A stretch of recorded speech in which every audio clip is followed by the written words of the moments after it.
Hey everyone, it's Caly. Welcome back. I am excited to share a few projects with you today using the Concord 9th August 2023 release. It's fall themed and I have two thank you cards to share as well as some 3D pumpkins. For the two cards, we're doing lots of stamping, so we'll go over that later. And then for the pumpkins, we're going to use some fun patterned paper. Here's a quick look at this release. First up, we have the Playful Pumpkin set here. There are some stitched pumpkins on the left if you want to use it as a standalone die, or you can use it with a coordinating stamp set. Next up, we have the Celebration Squad dies, and all of those dies create a multitude of different backs for these women. There's also this Stitched Leaves card front die, which is going to add some beautiful texture to any card front. This Pumpkin Patch Turnabout stamp is going to be great to create fall backgrounds, so we'll be using that later as well. Next, we have the Thankful Scripty Sayings dies. There are 5 dies that say thank you or you are so kind. And then last but not least, the final set is called Blooms for You, and there is a stamp set here that we'll be using, and it also has coordinating dies with dies that will cut out individual blooms. And then we also have the 3D pumpkin builder die and a pack of cardstock here with this release, and I'm going to be using 3 of these to create the pumpkins that I'll show you later on. Okay, so let's jump right into our first project. I'm going to be using that Turnabout stamp. To prepare, I'm putting my jig into my MISTI. Then I'll use my Turnabout template to match up that X line on the jig. And then I'll use my stamp to line up over the dark images on that template. Once it's in place, I'll close my MISTI to grab that stamped image, remove the template from my jig, and then add a piece of paper onto my jig instead, and then start stamping. The first color here is Nectar. It's a soft orange color. After each impression, if I'm happy with the impression, I'll clean off the stamp and then rotate my Turnabout jig 1 rotation. So they are numbered at the top right hand corner. I went from 1 to 2, and then I'm going to stamp my second color, which is Briar Rose, and then I'll rotate my template again, clean off my stamp, and stamp the third color, which in this case is Blueberry, and then again I'll rotate my jig, clean off my stamp, and then stamp the final color with Fig ink. So we have 4 colors that are non-traditional fall colors. I just wanted to create something a little bit different. And once we have our background created, I wanted to add a bit more texture and use the Stitched Leaves card front die that we have from this release. And that's going to create some extra texture on our background for more interest. And then I'm going to use this stamp set here to create a thank you card. I'm going to die cut the word thank you in 2 different cardstock colors. After die cutting 1 layer of the Grapefruit and Midnight cardstock colors, I felt like I needed a slight drop shadow so that the words will stand out a bit better over that busy background. So after adhering them together, I'm going to roughly lay them out on my card, and when I'm happy with that, I'll go ahead and adhere them in place. After adhering them in place, I'm going to go ahead and place it in my trimmer and trim off the border so that I can cut off some of that excess overhang, as well as trim up my panel to mat a card base. I'm cutting off a 1/4 inch off all of the sides, and I kind of got lucky here. I didn't cut off the word thank. So once I'm done with that, I'll go ahead and add it to a card base, and that finishes our first simple card. Okay, for the second card, we have this Bloom for You stamp set, and you can definitely stamp this in fall colors since it's that time of the year, but this is a great stamp set that you can use year-round depending on the color choices that you make. And so today I'm going to do some fresh, happy colors, more springy and summery. Stamp set is multi-step, so I am stamping the first layer first, and that's going to stamp all of the flowers. The color here is going to be the main color for everything you want in the background. Now we're going to stamp some loose images as well, and that's going to pop right over the large flowers. So think about what you want to be in the foreground of this card.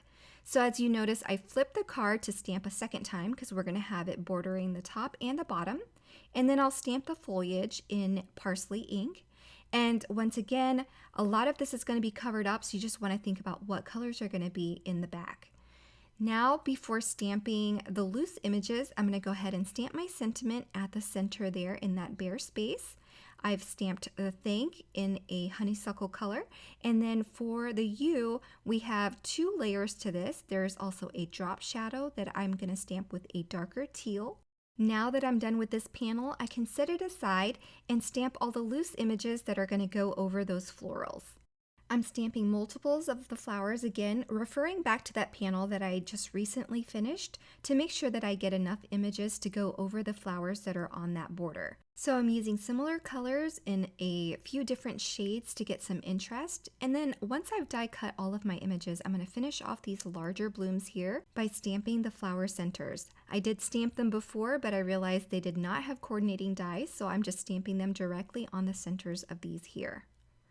All right, so now we can go ahead and add some foam adhesive. I'm using some very thin profile 3D foam squares, and I'm just gonna make those pop up a little bit and create some dimension and interest.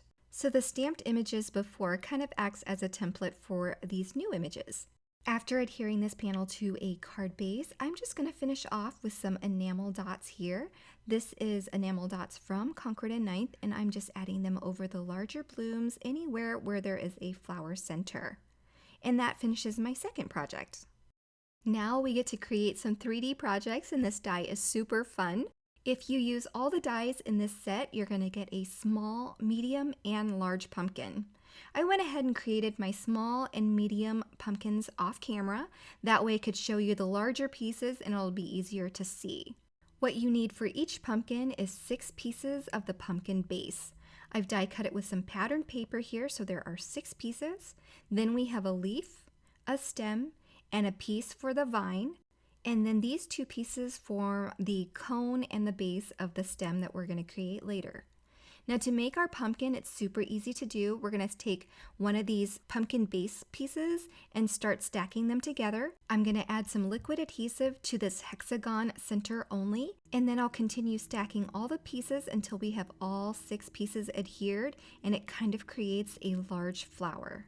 Okay, so now that we're done, I'm going to flip it over and I'm going to add some curl to each of these petals. You can use any tool that you have for this. A pair of scissors will work. I have the Sizzix Fold and Form tool. I love creating paper flowers, and this is just a tool that I have on hand to use. It has a slit in the middle of the bone folder tool, and it's going to help me curl the paper from both ends, so I don't have to press my finger up against the blade of a pair of scissors or any sharp tool that you might be using. So this is a super handy tool to have, and I highly recommend it if you're into making 3D arts and crafts. All right, so as we did for the bottom, we're also going to do for the top. These pieces are hexagon shaped, so they're going to be easy for lineup and straightening of all of the pieces as you gather them towards the top. Again, I'm adding liquid adhesive to those pieces and then forming the pumpkin all the way around. Once the final piece is in place, I'm going to use my reverse tweezers to hold that down. I'm going to flip it so that it can sit nicely on my glass top, and then we can work on forming the leaf. So this leaf has a bunch of score marks on it, and you're going to make mountain and valley folds to create the texture in the leaf. So I'll alternate between mountain and valley folds until I have all of the folds burnished, and that's going to create a fun texture for our leaves. I'm going to flip it over, add a small dab of glue there at the center crevice, and then we'll go ahead and add our stem. And then I'll use my reverse tweezers there to hold that in place as it dries. I'm going to work on the stem now, and this is going to create a small little cylinder cone. To do that, I'm going to go ahead and fold all the score lines back in the same direction to create this little cone. There are 3 little tabs at the bottom that you're going to fold in towards the cone, and then we're going to add some liquid adhesive to one of the tabs. It's a smaller tab, so you'll know which one to add adhesive to. I'll use my tweezers again to hold that in place, and while I give that a few seconds to rest and set up, I'm going to go ahead and work on my vine. I'm going to use the Fold and Form tool again to create a curl for this vine. So I'm just running it through the center of that slit on this bone folder. To get a tighter curl, I'm going to curl it around a small barrel. So I'm using my little pierce tool here. You can wrap it around a pen or a pencil, and it can be as tight or as loose as you want. Once this is dry here, we can go ahead and add liquid adhesive to those 3 tabs on the cone and then adhere that to the base. I'm just going to hold it for a few seconds to get that to take hold. And then I can attach my leaf onto the pumpkin base at the top there, and then attach my vine as well. And then last but not least, to finish our pumpkins, I am adding some liquid adhesive over on top of all of that and adhering the stem in place. I'm just going to hold it down, and as you can see, there's a lot of buoyancy to our pumpkin. So I'm just holding it in place, pressing it down a little bit to make sure that it's secure. And here we have 3 finished adorable pumpkins that you can use for home decor, or you can give it away as gifts. So I have my 3 projects here for you, my pumpkins, as well as 2 thank you cards using some sets from this release.